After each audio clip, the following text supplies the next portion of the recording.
All right, we're live. Episode 36. We are talking about something funny today. Not funny, I'm sorry. Is this a laughing matter to you? What guys find attractive in girls? Ooh. Yeah.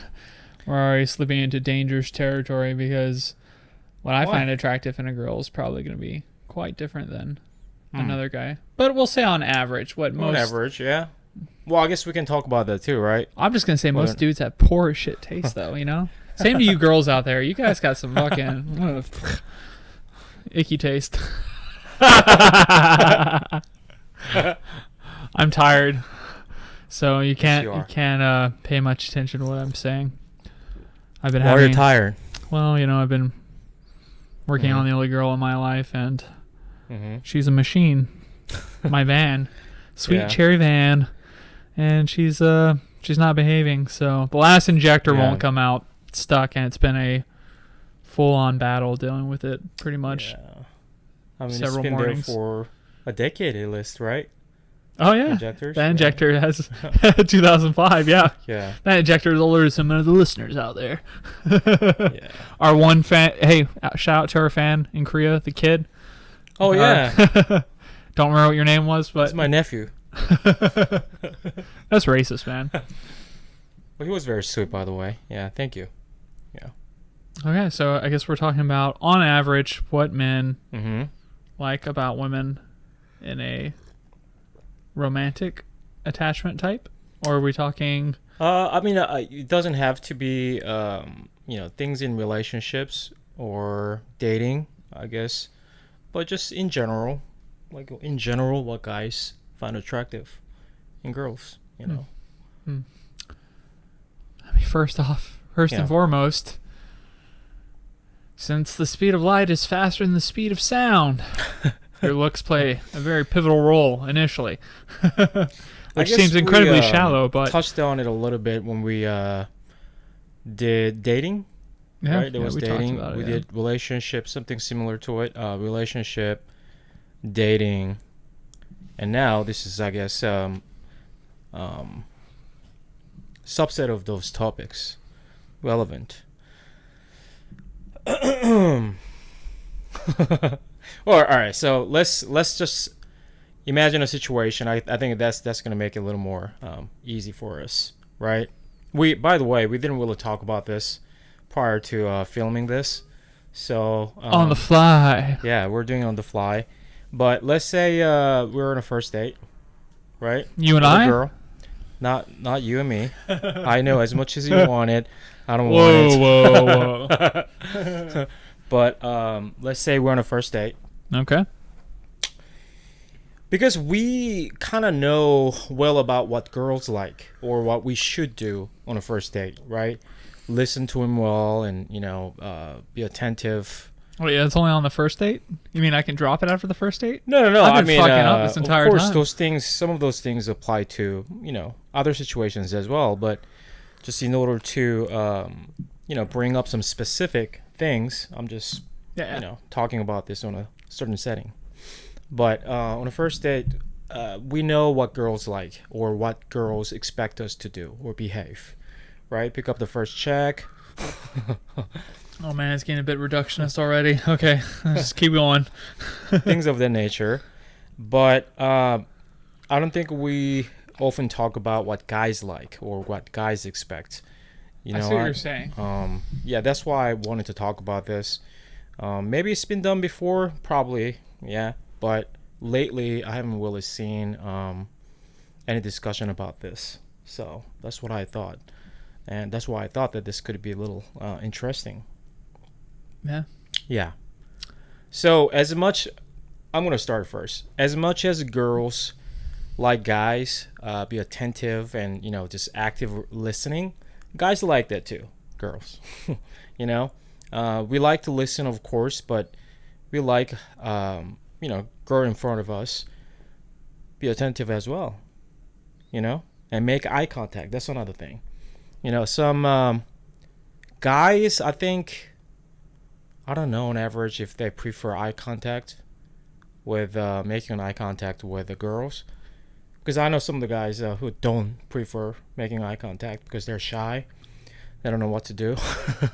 Fucking cowards. But I find that attractive for sure on a first date, especially. Trying to make eye contact actively as we talk, right? Yeah. What else? Splitting the bill, sharing the bill, offering to pick up, offering to split. Yeah, for sure. Are those things that you have a preference? Me, I always try to pick up the first tab because, I don't know, I just like doing that. I don't really care necessarily if it's perceived in a way, because I think there's a lot of dudes out there that potentially use that as a, well, I did this for you, I took you to dinner, blah, blah, blah, and then try to elicit something in exchange for that, which typically it's pressuring them into, an awkward situation, which I can totally understand why women or people in general are unappreciative of that, because then it's a ploy to get an affection. It's not really like a genuine, oh, I just want to cover it. It's nice to meet you. Rather, it's a transactional type methodology that you're applying to your dating, which is, I think, disgusting for anybody. Nobody likes that if they can see it's going on. Yeah. So I think that's why people initially prefer just splitting the bill, because it doesn't assume anything for either person. That's true. Yeah. Me personally, I don't care. I don't care me one either. way or the other. I'm either. actually almost completely indifferent to.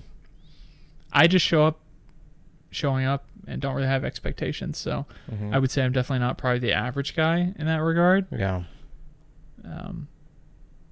So I don't know. I don't know how much I can speak to what the average guy expects in a date, because a lot of the average guys I know are just. I mean, they're average. They don't get dates very often, so they're probably stoked when they actually get one, and they have no experience, so their expectations are kind of all over the place from person to person. But meeting location, like we talked before, I think most guys, first dates as well, I think most guys prefer to meet coffee or a bar for drinks. Because, again, it's lighthearted, it's easy, kind of converse, see where it's going, what you want. Me personally, I prefer coffee dates. Yeah, same here. Or a walk or something. But coffee's the easiest way to know, because you can always leave coffee, like we've talked about before on the dating episode. Right. You can always just go do something after that. Hey, let's go get lunch, or hey, what you got doing later? Whereas if you sign up for like a dinner or something that's going to take a while, you may not like them. You have to just deal with them. That's too risky. Yeah, you don't want to be rude, but you're putting me in a position where I'm going to have to be rude because we are just not compatible in any regard. Right. And I mean compatible in the sense of maybe you don't have the social etiquette to behave with dignity to understand. I'm rejecting you. I'm not interested. And same for me. If somebody does that to me, I can take it in stride. It's all good. No worries. I get it. Like, it's fine. We just don't see it eye to eye in this thing. Yeah. I mean, as long as you do that politely, I don't think there should be any problem. But yeah, I mean, we talked about this on dating, but coffee date is perfect in my opinion, because there's no pressure, even for guys, worrying about bills and things like that. And it's casual. It's public. There are a lot of people in coffee shops usually, so girls feel safer probably, rather than, I don't know, somewhere dark, clubs or things like that. That's kind of crazy. I don't know if anybody does that actually for the first date. Go to choose a club? Yeah, I'm sure some do. Yeah, maybe. I mean, maybe if you're younger. But probably also if you're doing that, you're probably going as a group or with a group of friends. It's probably not this kind of, hey, want to meet at the club later? Yeah, or just by yourself. Yeah, or if they go out as a group, right? Yeah. You go to club anyway, and turns out that this girl or guy is going to club or going out with their friends anyway. Those kind of settings, it can happen. But even so, I guess this differs by age groups a lot, right? I mean, young people may do it, but I mean, that's crazy to me. Like, I wouldn't do that, because I'm not criticizing them. I'm not saying that's bad for them. I just personally don't prefer any situation or any setting that I cannot have proper conversation. That's why in reverse, I prefer coffee shop or, I don't know. I guess coffee shop, that's it. Or quiet place where I can make conversation. You know, I mean, that's the most important thing, right? Yeah, that's how you get to know somebody. Don't get me wrong.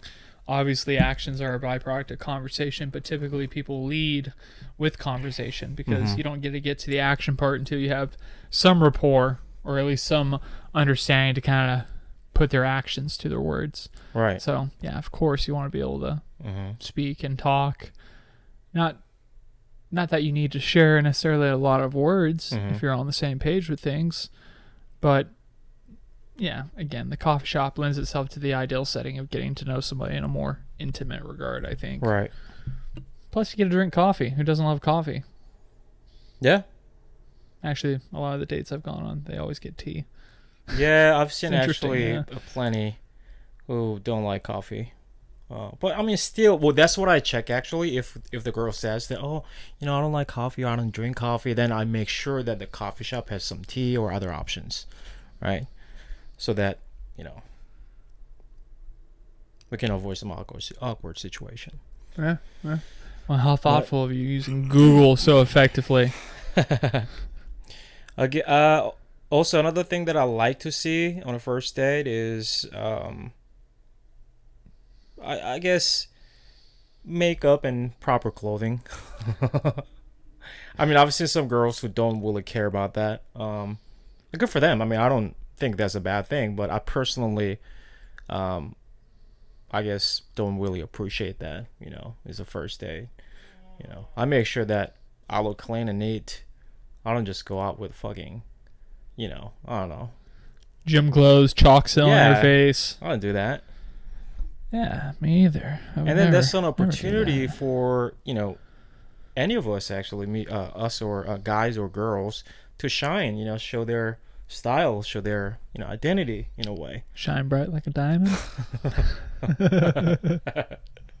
Yeah, no, it's definitely an opportunity where you can try to express your creativity and also show that you're capable of playing the part. Yeah. Like, oh yeah, this person can dress up to a degree. He knows how to at least look the part. Yeah. That's important. That's an important distinction.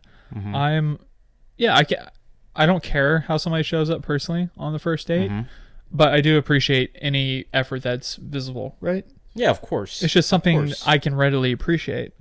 Not to say I wouldn't find other things I could appreciate or that it's going to be a deal breaker in how things go forward. But yeah, same to me. I want to give something the other person can appreciate. Like, they took time to that obviously, show there was effort put into this. Kind of not like it's just this is thing that happens every day that I happen to be doing. Yeah. That's, even if that's not the case, maybe it is something that happens pretty frequently. You should still kind of put a little bit of effort. Yeah. Express it. Yeah, for sure. Also, what I think generally guys like to hear is genuine encouragement. I think guys find that very attractive. Are we talking about first dates? Do that. No, generally speaking, Seems like there's the general things that men and women appreciate are the same things that they appreciate about each other. It's the way you express it, though, right? Right. So you're saying, repeat what you said. When a girl encourages you about things that, especially when you're doing not good, right? When you are down or you're having difficulties and things like that, I think a lot of guys still have that echoing feelings from their relationships with mother, right? And then mother is usually caring and they encourage you to do things, they support you. They're very supportive, right? So guys find it really attractive when they see the quality from another girl. We've talked about this before too. It's similar to, in this same token, I think this applies to girls too. That a lot of people tend to find other person who resembles their father or opposite sex parent attractive, right? You don't think so? Oh no, I agree, but I don't think that's. I think it's an attraction by familiarity rather than personal and unique attraction. Yeah, for sure. Yeah. So yes, totally agree with you. And guys, for those out there that are hearing this, when somebody does encourage you, especially your significant other or potential romantic interest, or even a friend, if she's a chick, take it with stride. Don't be a dickhead. Yeah. There's a lot of times where somebody's trying to be encouraging. I've seen this firsthand. I've been guilty of it. And rather than take it as encouragement, they take it as a criticism. Like they need the encouragement, you know? Like, I can do without it. You don't need to do that. Yeah. But you just gotta sit back and be appreciative of the motive in that regard. Right? Delivery can always be worked upon. It's gonna vary from relationship to relationship. But you know, you can go a long way by just appreciating the motive people are trying to have. That usually will help you suss out the language and the words they're using to kind of understand the idea better, I think. Yeah. I think so. Yeah. I think that usually happens because of this defensive filter that you use. You know, a lot of people, I think most people do. And, you know, that filter can be taken down when you interact with person that you know well, usually, like your really good friends. We don't really use that filter, right? There's no ego. There's no really insecurity when you interact with those people. But when you do interact with people that you don't know well, in dating and things like that, I think people typically have activate this defensive mechanism, right? And then they can't even really hear another person's encouragement or positive message because they're really defensive. You know? Yeah. No, you're definitely right. It's something we have to avoid, even with ourselves. Maybe if we're trying to encourage ourselves, it's easy to get into a negative self-talk space within our own head. Like, you're not capable of doing this. You can't do this. Like, what makes you think today is going to be different than yesterday? Yeah. It can be very easy to run into these circles and let that dictate and control your very reality when it doesn't have to. And it can be difficult to navigate these types of situations, whether they're interpersonal relationships or the personal relationship with you have yourself or anybody. So, you know, just be mindful that these paradigms can exist and maybe you're subject to it. Yeah. And the more you become aware of how subject to these things are, the more freedom you'll have to actually have a decision, because for the first time you'll realize there is a decision. So, I mean, you can apply that to everything. You can apply that into your relationships, your interests. Hey, maybe you're showing up. Maybe you're one of these average guys we're talking about, average in regards to, like, you know, mathematically average. Not like you're an average person. I'm sure you excel in certain areas. But when you show up on a date and you have all these expectations, maybe you're missing out on the potential of who that person was. Or even in a friendship regard. Maybe because you came in there with expectations, thinking like, oh, this person needs to be X, Y, Z. Otherwise, I'm not going to have interest. Whether that's for, again, friendship, dating, job, blah, blah, blah. If you open your mind, you actually be able to hear them, and they might teach you something. Or they might say something that resonates with you that you never thought could. And all comes from just coming there open-minded. Yeah. You know, an incredibly valuable thing to have. I mean, like we talk about in every episode, discard the things that don't serve you, values, morals, ethics, whatever, and choose to adopt the ones that do. Yeah.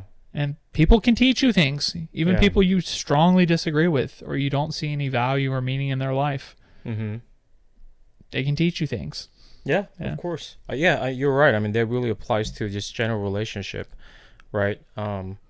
You got to be authentic and genuine to, if you want that person, you know, is genuine as well, right? I mean, you're not genuine and you cannot expect the other person to be genuine as well. I mean, that people can usually sense that when you're not being genuine, right? When you're trying to sugarcoat things about yourself and showing off or whatever those things that you associate with yourself, typically people can sense that, right? So I mean that's a baseline starting point in my opinion, that if you want to build really meaningful relationship with someone or moving forward, then at the very least you got to be genuine. Yeah. And I think as you get closer to this ideal, genuine state, you stop caring about other people's states if they're being genuine or disingenuous, because you only care that you're being genuine, and thus you can easily navigate circumstance and situations. Yeah. Because then you'll just come, oh, they're not genuine in this regard. And people are genuine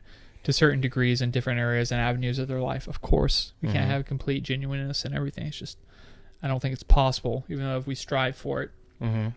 So again, it makes the kind of deciphering process easier. Yeah. When you're genuine with yourself, it becomes easier to see what's an acceptable level of genuinity from somebody else. Yeah. And on that note, get out of here, you people that aren't paying for this. We're going to go talk to the genuine people like us. We're done with you. Yeah. This is the end of the free version this week. Thank you for listening. I'll see you next week. Bye. Wait, I'll see you next week too. So rude, this guy. Welcome back, Patreon members. Guess who's back? So Guess who's emotionless. back? That's not what I meant. But it sounded so emotionless. Welcome back, paying members whom we appreciate deeply. If it wasn't for you, we could not do this broadcast we so love and enjoy. Yeah, I mean, we're so tired today, and we're so, I don't know, I guess in a way a little bit depressed, past few weeks in Arizona here. So hot, literally unbearable heat. Finally, the temp went down since 2 days ago. Praise splash. So it's way better, don't get me wrong, but still we have some problems, I guess. But yeah, we're good. Yeah. We'll get good as soon as we meet these girls we've been talking about for the entire episode here. So I'm just going to continue talking in this voice for the rest of the episode, and I'm not going to be myself. That's what the people are paying for. But I was going to say that I actually thought of one thing that that is not too general or almost gender neutral element. Girls, I think, tend to think that guys like girls who are shy or passive and things like that. I guess this is more true in Asian countries for sure, but I think here too that some girls think like that. Guys like this, maybe not younger generation, but my generation, a lot of girls think that way, that, oh, you're not supposed to be very active or straightforward with your feelings and things of that nature. But actually, guys like the other. Guys like girls who are straightforward or even forwarding, Don't you think? A very small percentage of guys like that. Really? Yeah, man. Our entire social structure and value system for women has to been subservience. First and foremost. Most attractive quality a woman can display for so long. Right. In Western society, in our culture. Right, yeah. I still think it permeates and it prevails. Even now, I think with younger people, it's changing drastically. But I also think a lot of dudes have no idea to do it with a girl that actually knows what she wants and speaks her mind. I think I think people on average, male and female, find those to be rather unattractive qualities, unless those things that they're talking about fit the societal norm. I almost feel like we're living in a different world, but because I'm like that. I like those qualities. Do you think you're the average dude? And then I've I know some friends who like the qualities too. I guess they're not part of the majority. I would say, okay, here's the thing. I think most people will state openly they value those things, but in reality, absolutely do not value those things. Wow. The second a woman has, or a girlfriend, significant other, love interest, something else that does not sit well with them, they feel attacked and just like at risk for a lot of those things. Really? I mean, how many dudes do you know that have girlfriends that would never appreciate their girlfriend commenting on somebody else's appearance? Like, oh, that dude's attractive. Oh, I guess that's not what I meant. I meant girls can say what they want, as in a relationship or in relation to that person she is seeing or she is dating. Not I see everything. what you're saying. Yeah, right. So, like, for example, like the classic example is that girls think that they shouldn't approach a guy even if they like him. Right? Things like that. So you're talking about those types of things. Yeah. Oh, yeah. I mean, I think anybody appreciates that, though. Right? Yeah. Yeah, I know. I think most guys do like that quality. Yeah. It's just that girls think that that's not okay, or that could make them look bad. Well, yeah, we call those girls sluts forever. Of course they're gonna think that. Right. So, but yeah, in super reality, appreciated. Yeah, I think most guys will like that. Yeah. Or until it doesn't work out, and they're like, "Oh, wait, you do this to everybody? You just say hello to everybody?" Well, that's an idiot. I mean, if you say that, anybody says that, that's an idiot. I mean, girl can say that most she people likes in this you. World are idiots. If she likes you, she's a slut. I mean, that's fucking idiot. Well, it's not the problem that she likes you. It's that she likes you, and she likes other people, and she's liked other people, and she has an existence outside of you. Yeah. Bunch of pussies. Can't even deal with it. But even so, that's her problem or her thing. It's not yours. Yeah. I'm just saying, dudes that behave like that are the problem, in my opinion. Right. Yeah, of course, yeah. And I think on average, men are way more likely to behave in that way than women are. There's women like that. Right. I mean, I've known women like that, but yeah, I think guys tend to be the repeat offenders for these kind of narratives, though. Yeah. At least in my anecdotal experience, I don't know how you would conduct a survey, because it'd be self-reported, and no dude's ever gonna be like, yeah, you know what, sometimes I'm an asshole. Like, dude, you don't even have the self-awareness to fill out your name on the form, let alone answer this question. Yes, I'm just being a hater. Yeah, I can sense that. I hate you. I can sense that. I've been sensing that. You don't think I don't know? Oh, it's so good. And well, similar to that, I think guys, I don't know, I really don't understand, but some guys, I think maybe this applies to girls too. When you're walking on the street, for example, your girl looks at another guy briefly, it's not even like just staring at him or anything, and that dude appears to be an attractive dude, right? I think most guys can't really handle that. Don't know how to handle it properly. Yeah. They get mad even, and they actually confront their girlfriends, Oh my God, it's fucking... Why did you look at him? So revolting. I don't understand those things, I can't understand. And again, I'm not faulting somebody for feeling maybe the pang of jealousy, but that's not how you handle the situation, right? No, there needs to be a lot of introspection before even a conversation with your significant other. And then, after that, then you can have a conversation. But, hey, man, you're more than likely in the wrong here. Yeah. Yeah, I mean, this is like a reoccurring theme where you feel like your boundaries are being violated. But obviously, you're more than likely haven't communicated this. You probably also don't understand your boundary and what you think it should be. But I think anybody with a bit of self-examination will realize that is totally acceptable and normal behavior, and you're blowing it out of proportion. Yeah. Well, there you go. I think that is a good summary of that kind of action, that is you're blowing out of proportion, Yeah. I mean, I think people are naturally attracted to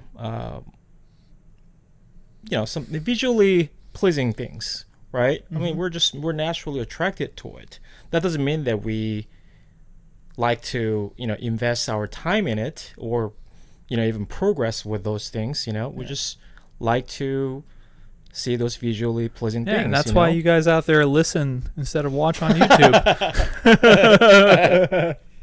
No, absolutely. It's just it's a natural thing to appreciate beauty. Yeah. And again, people's beauty standards vary greatly, but I would say it's very normal to appreciate things you find beautiful. Right. And you're not going to be helping yourself or your partner out if you greatly restrict people to explore just a glance at it. Yeah. Also, I'm the kind of guy that I smile at everybody. I smile all the time. I like to be smiling. So I've seen it. I mean, even when we're at the bar, I'm smiling at this girl that's out with her boy. I'm not smiling because I'm trying to fuck you. I'm smiling because I'm happy to be out and alive. Yeah, that's true. I'm just showing my appreciation. Like and most dudes are like, I'm just having a good time. Look at you all pissed, like they're gonna fight you or something. I was like, well, this dude bro, too. I know. I couldn't believe that. That was nonsense. God. Yeah. But yeah, it's silly behavior because the things that are threats to you are mostly only perceived threats in your mind. Yeah, they don't 100%. exist in reality. 100%. And slowly but surely over time, you're going to erode your partner's belief and faith in you and their desire to be with you. If this goes on long enough, and guess what? They're either going to break up with you. Yeah, probably. They'll cheat with you. Yeah. Or they'll somehow subvert their behavior to maintain their authenticity and their individuality, right? And it's going to cause problems within the relationship. Yeah. How can it not? We need to express ourselves. Yeah. Like, and truly. Then that's crazy idea to restrict someone's preference or their feelings. Yeah. What they want. I mean, who the fuck are you? Try to shackle someone, just because she or he is in a relationship with you. That's a crazy idea, Yeah. It's got to be a mutual thing. I mean, if you really can handle it, at least you can have good conversation about it with her or him. Yeah. Right? Yeah. But just directly, try to restrict them is a crazy idea to me. I mean, I totally And even agree. if you let's say you can, okay? And she's okay with it. In her mind, nothing's happening. You're not doing anything to her. She's just pretending to be in your restriction. Right? And then that's not going to last. That's not going to last. Nobody can handle that. Nobody can handle being not free for a long period of time. Yeah. So, yeah. In any way, you're doing things wrong. Yeah. A completely wrong thing to do. I think ultimately it boils down to your lack of identity. And you're trying to express control over everything that bothers you or gives you an indicator that maybe perhaps I should examine why I feel this way. So rather than feeling this pain, sense of jealousy or whatever you want to call it, usually it's a hurt, which I think is just it being mistranslated because you haven't examined it deep enough. But usually these are indicators as to some area in your life, in your belief process, that doing certain things will yield specific outcomes, such as, if my partner, girlfriend, significant other, whatever, looks at somebody else who's attractive and finds them attractive, they will cheat on me. Like, you're jumping through thousands of steps, if not millions/billions of like thoughts, interactions, seconds, blah, blah, blah, into this perceivable future, and then immediately making a decision and saying, this is wrong. Yeah. You don't even understand where your partner is coming from or what they saw or what they maybe they thought, wow, that was a cool shirt, and I smiled. You're just drawing extreme conclusions that are totally unfair to not only yourself but to your partner as well. And then you're building your worldview around this lack of examination, and you're going to maintain that identity into perpetuity. Perpetuity. Yeah, you go. Now you say it, but you all know what I'm thinking. Like, come on. Right. What are we doing here? What are we really doing? They're frustrating to watch. Yeah, it's frustrating to be a part of, too. Yeah. As a good partner, you have to have understanding for what the other person's going through.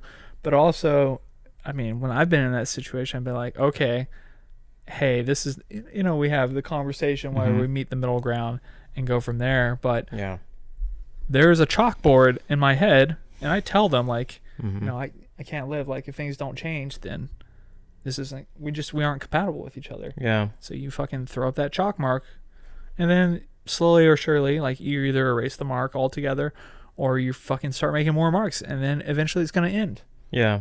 or you go in denial about it entirely and you find other ways to get satisfaction out of your life. Yeah. So, I don't know, man. Yeah, girls, if your boyfriend is like that, just walk away from him, okay? Well, That's yeah, totally have fine. the decency to do a conversation. But if this is conversation number 3 or 4, he's not going to change. Yeah, that's nothing but an insecure boy. And maybe the best gift you can give him is showing him for maybe the first time in his life what self-love looks like. And sometimes self-love is walking away from a shitty situation and a shitty person. Yeah. Not to say they're going to be shitty forever, but in this moment, you're choosing to be shitty. Yeah. And I'm not going to continue to tolerate that. Mm-hmm. There's a lot of times where doing the thing that's right for you and for somebody else is fucking hard. Yeah. It's hard, but you'll be thankful for it down the road. And they'll be thankful because you're giving them an opportunity to grow. Yeah. For once, they're going to have something strongly change the story they've been telling themselves. Like, I can live this way, and this is the way to be successful. Yeah. And you fuck that up for them. You fuck it up. Destroy that picture. Very aggressive. You rip that shit in front of them. You throw it on the ground. You burn it. And you say, good luck. Yeah, I 100% agree, though. You don't have to be that mean about it, but you have to understand you're not helping anybody when you kind of dance around the issue. Mm-hmm. Like, don't get me wrong. I have empathy. I have compassion because those are good things for yourself to have. And for them, they'll be more receptive when you engage from this type of manner of behavior and thought process. Yeah. But, dude, I mean, life, I feel like life is too short to be hoping one day the person you're with, the people you're with fucking change. Wake up and share the values you do. Because there's people out there that share your values. For sure, dude. There are. Yeah. And you're going to be happy even by yourself. And if you're not, you'll learn how to be. Right. And that alone is worth doing. Even if you're not even thinking about trying to help them long term. I mean, for you, why are you staying in something? Yeah. Why are you staying with somebody that has these insecurities or these different value systems? Like, really, why is it? Yeah. Then you look inward. Oh, maybe I'm afraid of being alone. Maybe I'm afraid my identity is tied into this person. Mm-hmm. Maybe they fulfill you in some certain aspects. And people do that. People are multifaceted. They have good things, bad things, middle of the road things. Everybody does. Mm-hmm. But, the more you go through this process, the more you refine what you want and what you need from a relationship. The more you can come open arms and open-minded to new ones. Yeah. With self-love, self-respect, and respect for them. Mm-hmm. So, I think it's a great way to start and finish relationships open-mindedly. Yeah, 100%. And I usually think that if your partner is, let's say you have for the first time this major issue, conflict, and you have disagreement, I think usually it is, ideal to have a conversation, try to resolve it, right? And then give them another chance, right? Second chance or third chance. I think those are not bad. Yeah. But I think there are, cases where you don't really need to do that, or that's not going to work, right? Certain things that have to do with, that things that can be only resolved by a thorough self-examination and experience, you really can change that. Like you really can convince them out of that kind of thing. And right? if you could, would you really want to be with somebody exactly. be convinced into it? Like, right. You mean I could just talk you into my position? Like, you didn't even have to go through any experience to arrive to it? Yeah. Like, don't get me wrong. It's nice to kind of lead people and guide their minds maybe to something that they didn't realize before, but something that is that pivotal and such a character identity. Like, I'd be extremely skeptical that they actually changed. I'd be so skeptical. Yeah. But yeah, I mean, there's nothing wrong with giving people multiple chances. But again, it's got to be for a different reason. Yes. Or there was progress. Exactly.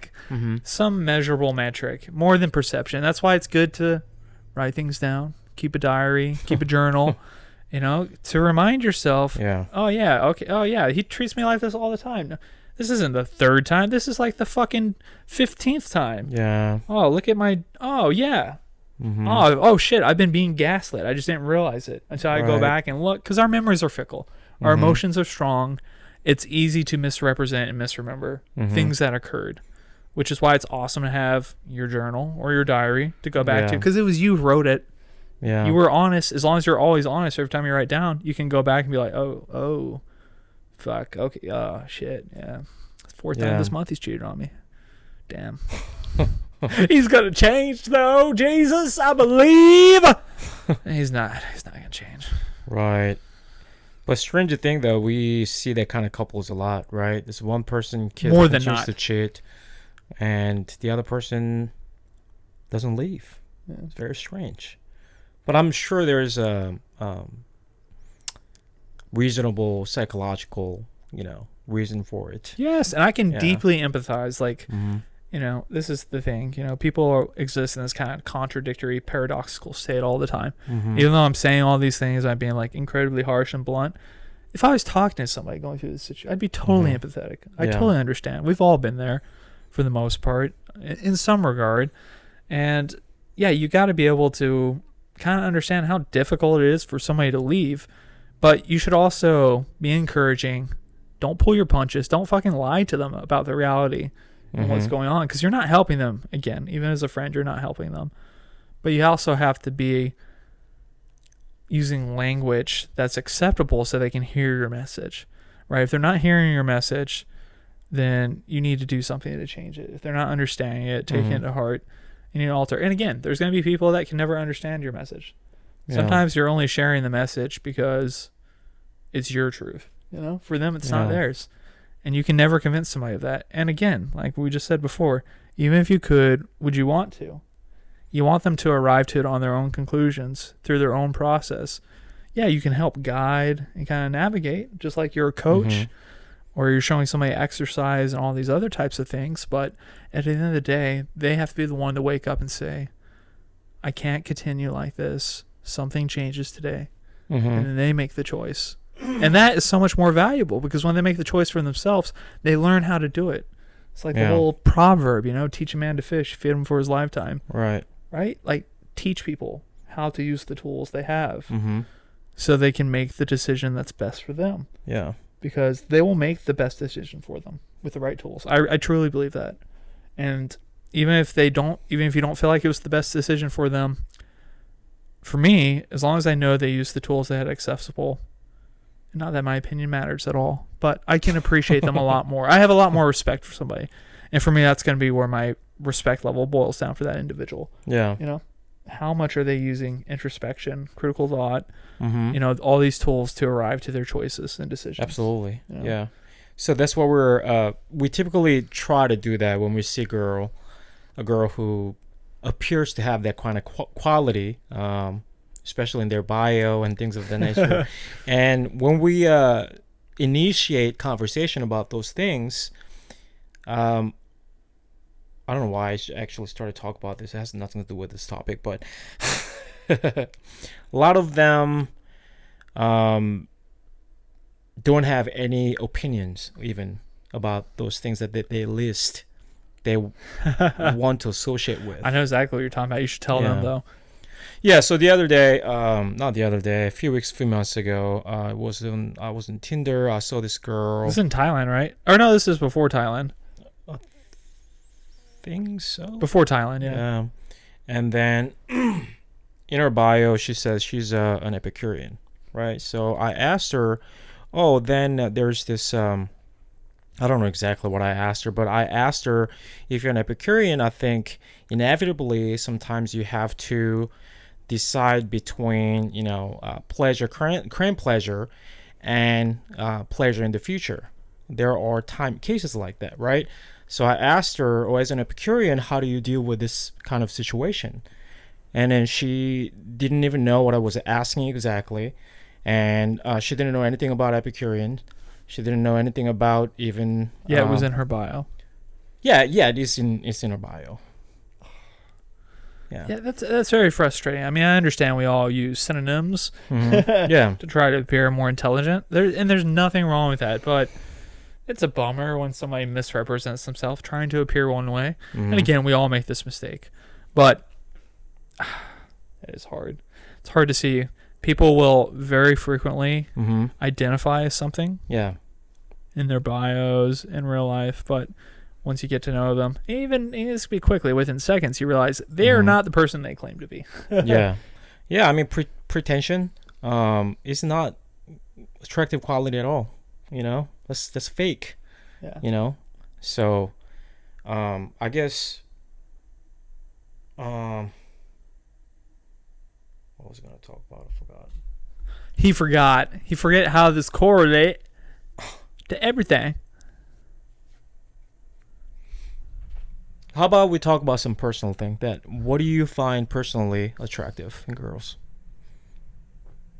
I love a chick that has a rebellious spirit. Always have. Punk attitude. Tattoos. Yeah, I mean, I love that imagery because it conveys the mind to me. Somebody who is rebellious and kind of like. Most guys like girls with tattoos for sure. Yeah, but the problem is the same problem the dudes have tattoos is they're just trying to maintain a persona. They're not actually that way, and that was kind of I mean, it was a big reason I never got a tattoo for a very long time. Yeah, because I didn't want to be one of those people that wears what they want to be on their sleeve without being that thing. Yeah, like I felt like I can embody it. I don't need to show it. In a way, I know who I am. I know how I am. I don't need to fucking label it on me. Yeah, but I mean that's what a lot of people do, right? These days that they label themselves with certain things so that they can boost their identity, right? We talked about this a million times, but you know, people.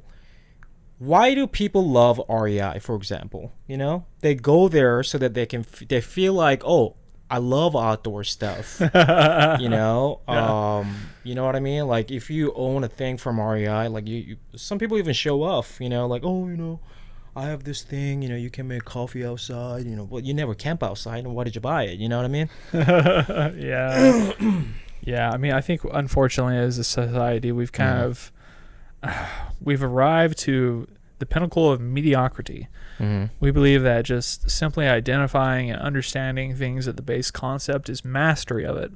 And that is who I am. I'm an outdoorsy person. I drive a Jeep. Yeah. I shop at REI. I believe in health. I go to Whole Foods. Yeah. You know, but really you don't have any like sound ideas about these concepts. You don't apply them all your life.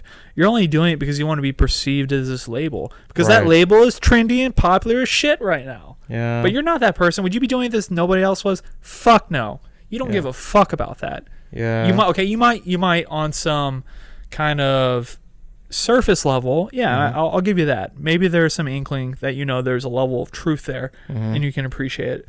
But you've misrepresented the fucking little sprout that's peering out of the ground. Is the whole root system. Yeah. Get into the root system. It's super complex and complicated, and that is the true identity, because then you'll care about the whole thing, and it'll have it'll affect every avenue of your life. But you know, fucking merely adopting these ideas and these principles.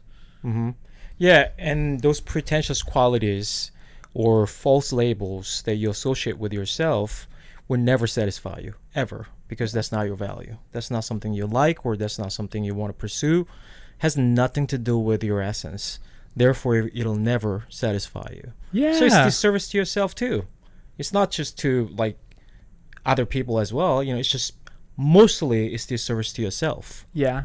Look, face it. If all you do is ever change with the cultural trends, you have no identity.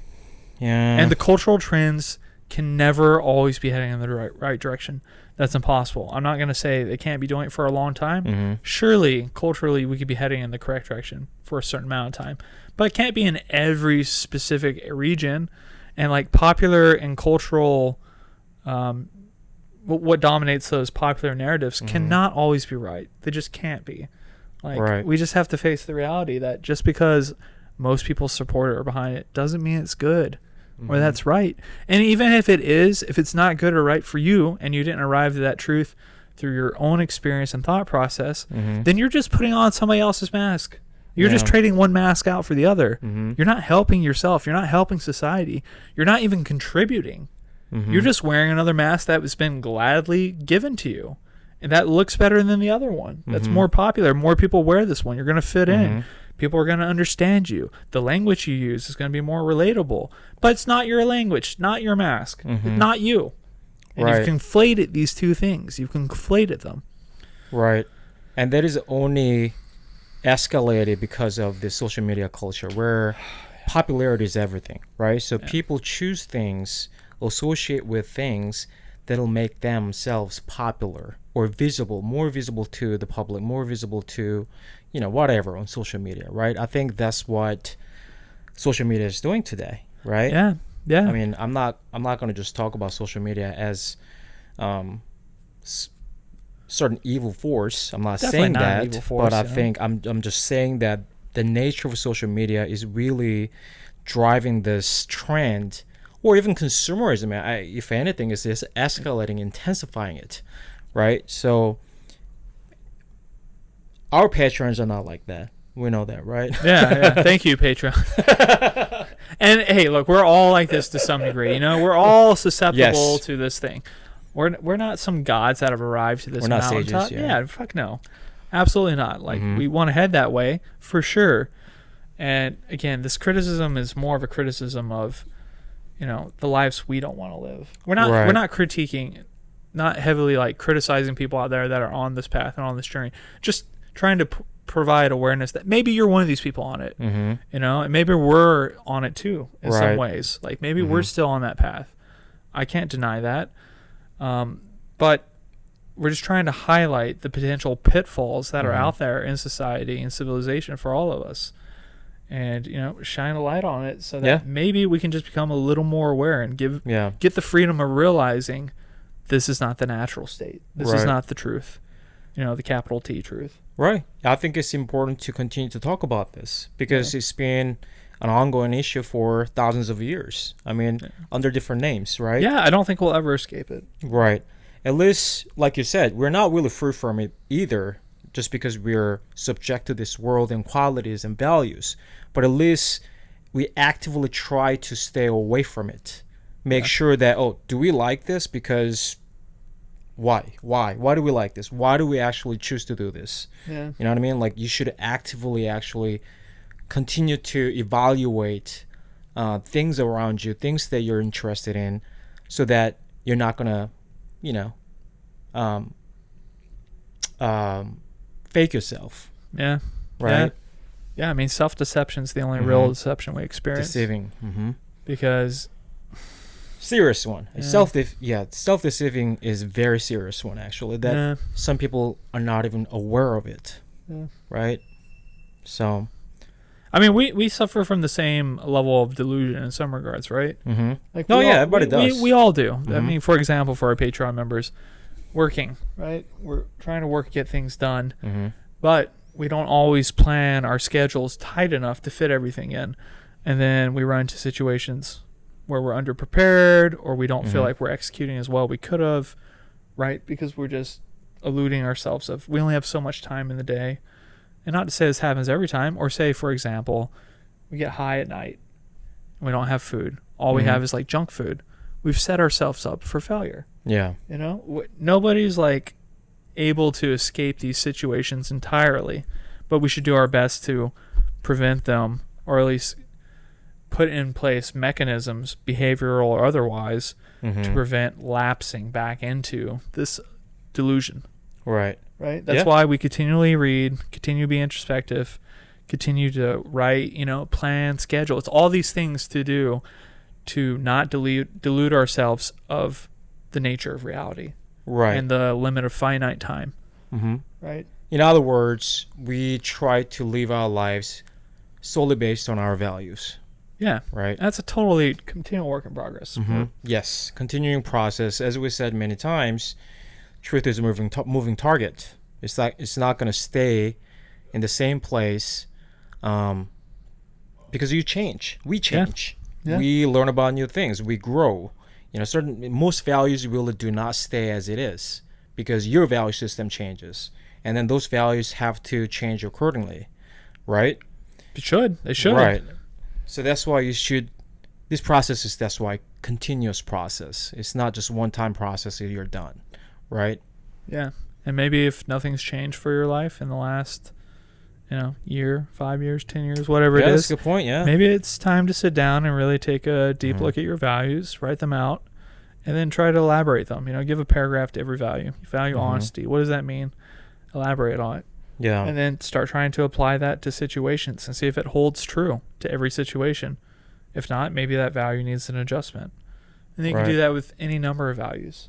Mm-hmm. You'd be surprised. We've been going back and rewatching a lot of things we haven't watched in years, and we have such a different experience of it because our values system is different. Right. And we see and appreciate things differently Mm-hmm. that we couldn't have otherwise. And that's really what you're potentially robbing yourself of. Mm-hmm. The world can be made new again with fresh eyes just by changing your value system. Yeah. How fucking cool. Yeah. Don't be a hater, just appreciate it. Yeah. Don't be like me. Don't hate on all these dudes out there. Just appreciate it, bro. We've been talking about this sort of modern crisis on in identity rather than what guys like in girls. Sorry, guys. We always fall back into this. It's just so important. Right. But on that note, let's talk about a couple more things before we wrap up. I personally find, of course, there are many qualities. If girls are really good at certain sport, that is so goddamn attractive. I love it. Yes. Yeah. Yeah. Boxing, especially combat sports, boxing, Muay Thai, kickboxing, karate, you name it. And climbing too. Oh, climbing. When girls are good at climbing, they, unlike guys, they look so flowy. Oh, Super flowy. It's just so beautiful. Yeah. Because women are, on average, much weaker than men, so they have to develop a movement skill set to compensate for that. Right. So, on average, yeah, you see women, even in the lower grades, again, you see them climbing way more effectively and efficiently, and like they're dancing on the wall versus dudes who are like, yeah, I can't, just cut my feet, Jack. Okay. Like, get out of here, dude. You're never going to get better. Like, your strength is insane for women, like if you're never able to cut or like, lean into the strength, you're never going to improve. So we both have to improve in different ways, but I totally agree. Chick that's a fucking crusher at her sport or whatever it is. Honestly, even women that are just even mid-tier, you don't have to excel. Just the fact that you're getting after it and trying to improve, to me, that's so attractive. Yeah. Or girls that skateboard, fucking love that. I'm like, yo. Yeah, Like that's too. Yeah. I basically appreciate anything in a woman that I felt like I never naturally was gifted at or didn't have the skill set. Right. I'm always like, fuck, man, that's attractive. You have what I don't. Yeah. Teach me, and then let's break up and let me cry. I'm gonna cry. Oh. I think that's pretty common, right? A person finds another person's quality attractive because they don't have it, right? I think once you're in a relationship, you can, but I think initially people kind of find those things at odds. Like we don't share the same quality or a hobby or whatever, so they're not attractive. Whereas I'm the other way. It's like I don't have that hobby or interest, so I'm super interested in you. Yeah. Just because I don't understand it, I want to. Right. Yeah. Because I know it speaks deeply to them as much as climbing speaks deeply to me. So I'm just curious what that looks like in that manifestation. Right. True. Also, when a girl is interested in unpopular things, that's really attractive too. That really attracts me because I know, like, I'm almost certain that she does it because she really likes it. Yeah. Because it's unpopular, right? It's against what we just talked about minutes ago, the popularity thing, So, like for example, when I see her major is philosophy, for example. Like, I'm not saying girls don't study philosophy, by the way. It's kind of rare on average, right? That's what I'm saying. Find anybody. Philosophy is yeah, that's true. Even guys, right? So when I see that, like, oh, I want to talk to her. Yeah, no matter what. Maybe she can teach me. I don't know, but I'm I get interested in girls who have hobbies or interests that are not popular. Yeah, certainly. I love it. Well, I guess we're rapidly approaching the hour mark here. So yeah. Maybe it's time to wrap it up. But thank you, Patreon members. We couldn't do this without you. Yeah, really. And we have the coffee back. So Patreon members, if you hear this and listen to us, we will send you a free bag of coffee. Just write us a comment on Instagram, YouTube, or something. Just being like, hey, literally anything. Just mention it. You don't have to tag somebody or anything. No garbage like that. We have a lot of coffee, and we'd love to share it with you. So yeah, sounds good. Well, right. Thank you guys. See you. Bye.